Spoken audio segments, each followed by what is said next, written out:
Hi guys! So yan ang ating pancake, momshies. Ayan, ang nilagay ko dyan is mantika.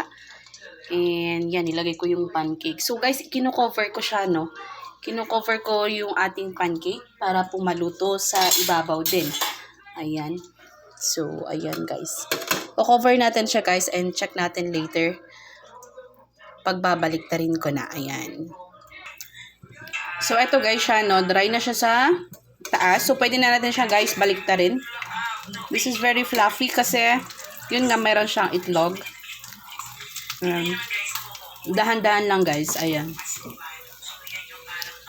Ayan. Also, as you can see guys, ito yung ating mascovado. Ayan. Para siyang chocolate filling, diba? O ayan. Ganyan siya, momshies. So, cover pa rin natin siya para maluto agad. Ayan. So, yan, momshies ang ating pancake. Ayan. So, thank you guys for watching.